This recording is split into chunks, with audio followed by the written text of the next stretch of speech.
Hey, what's up guys? Yes guys, papunta tayo ngayon sa Barangay Kapalungan. Ayan, I'm with sayaw sa tricycle guys. Tricycle dito doon. Ayan doon. Tonic in the house. Ayan guys. And of course, I'm with Tita Eva. Ayan. Tita Eva. Hi.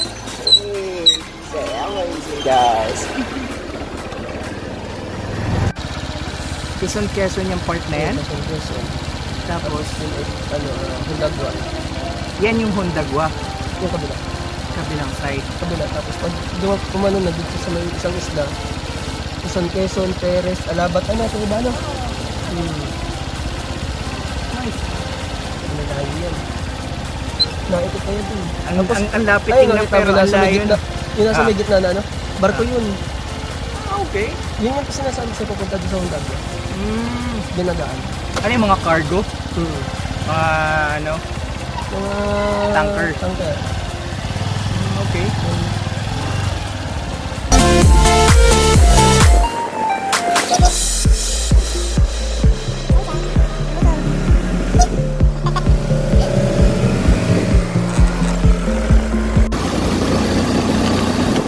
Rice field. Saan to ton? Apat na to? Apat pa?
Pangtanggal yan, di ba?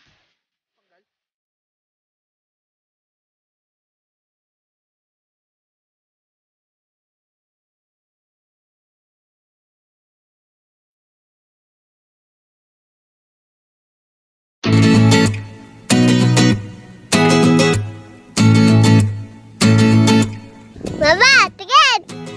Mama! Mama! Future vlogger. Pakilala mo si mama mo, bilis. Si Mama? Tingin ka. Ay, ito oh, naglilinis kami ng lambat.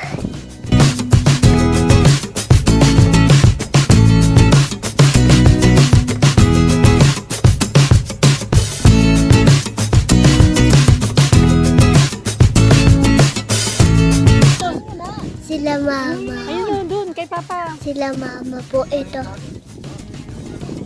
Kay Papa?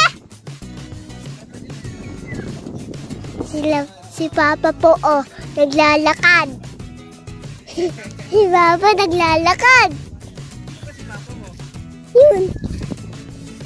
Si Papa naglalakad po.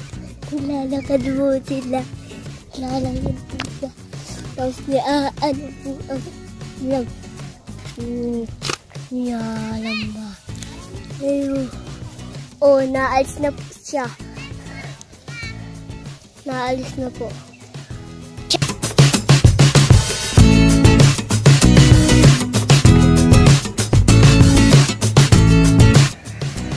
Oo, yung isa pa. Hawak sa ulo. Yung isa pa. Bilis. Ganyan? Oo. Di ba? Ayaw ko yan. Oo. Ayaw ko yan. Tapos, ano sasabihin natin? What? Gusto mo ba ganito? O baba na lang? Gusto. Gusto pala eh.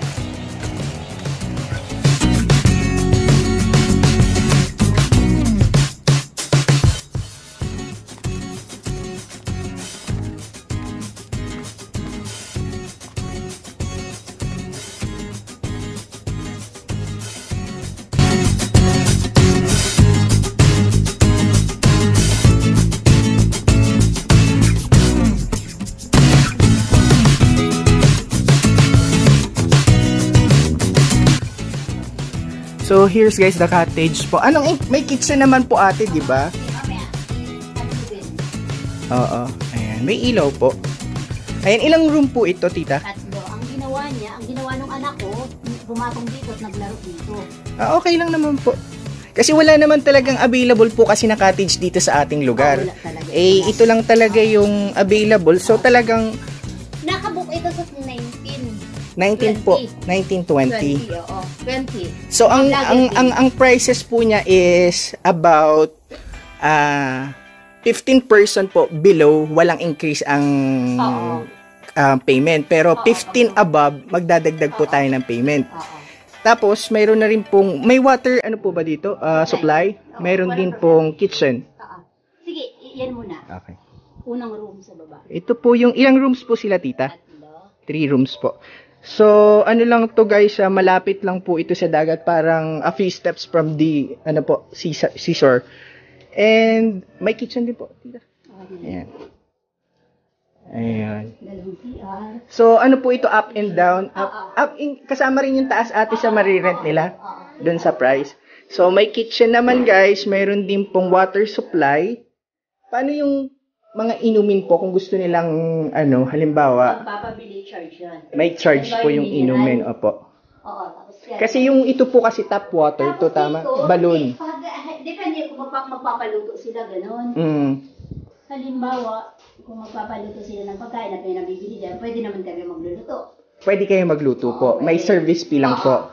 Pero kung gusto nila sila magluto, pwede rin. Pwede problema. Walang problema. Pero dito halimbawa sa nag-practice kami ng plus 200. Plus 200 for the gas stove. So, dun sa price na binibigay mo sa akin, plus yung 2,000, plus yung 200 na gas stove.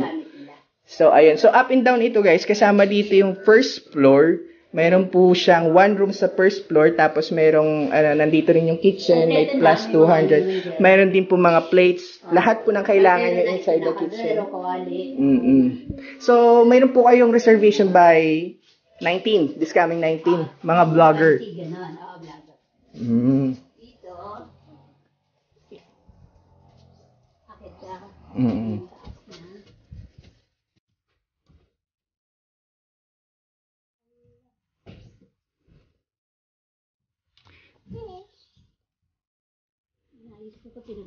Okay lang po yun, tita. So, may internet din po. Ito guys, yung second floor niya, mayroon po silang parang mini sala, tapos mayroon mga chairs and tables din. I think napakaganda nitong cottage po nito. So, sa mga gusto pong mag-inquire po, sa mga gustong pumunta, ayan, dito po. And makikita nyo po dito, napakalapit lang po ng beach. Ayan lang po yung beach. Ayan, makikita nyo po yung beach from the cottage. Ayan, sa mga gusto mag-inquire guys, just message me to 0918-365-1684. Ayan po. So, ayan, kailangan natin guys magpa-book ng mas advance, di ba? Ate, mga 1 week before or 3 days before pwede rin. As long as walang naka-booking. So, dito sa second floor, mayroon pong 2 bedroom. Tama ate? Ayan, parang 2 pang 2 person per room, no? Pati sa baba, 2 person. 3. Oo, ganyan. So, ayan po. May electric fan din. Ayan. Oo. Mayroon ding internet connection. Ate, kasama na yan doon sa rent? Wow. Ayan. So, I think it's affordable and reasonable naman yung price. Tsaka, napaka-comfy. Maganda. Ayan. Nakakatuwa naman. Maganda dito, ate. Maganda siya.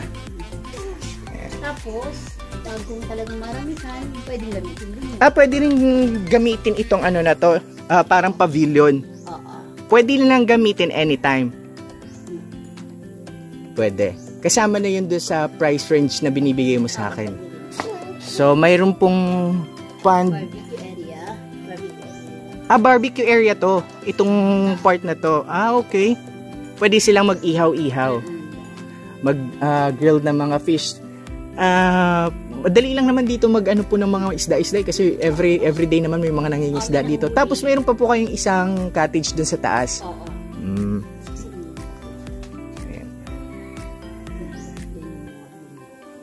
Maganda, maganda. May mga tulay-tulay din siya. Nice. So, kayo po ang nagkakatiwala dito. May mga fun pa rin. May mga laman yan, ate?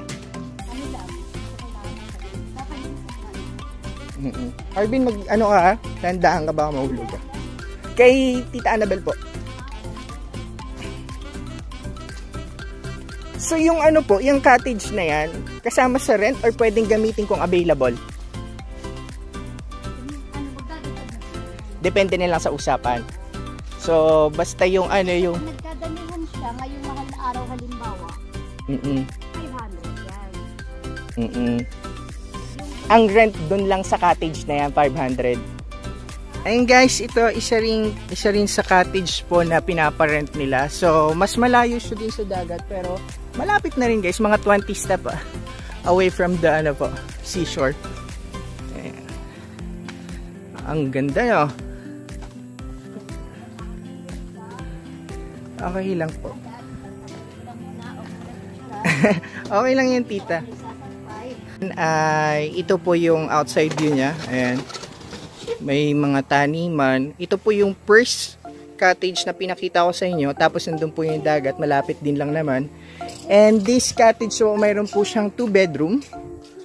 Ayan. May paano yung water po? Mayroon din kitchen na inclusion. May kitchen din siya. May lutuan din. Katulad din po, may plus din po yung paggamit ng gas stove. Walang gas stove. Pwedeng mag-provide po ng gas stove. So, ganun din pala. Okay din naman. May mga gamit dyan. Kompleto naman sa gamit. May mga plato, baso, mga cutleries. Apo. Yung cottage na pinakita ko sa inyo, ayan lang po yung beach. Ayan, white sand po siya.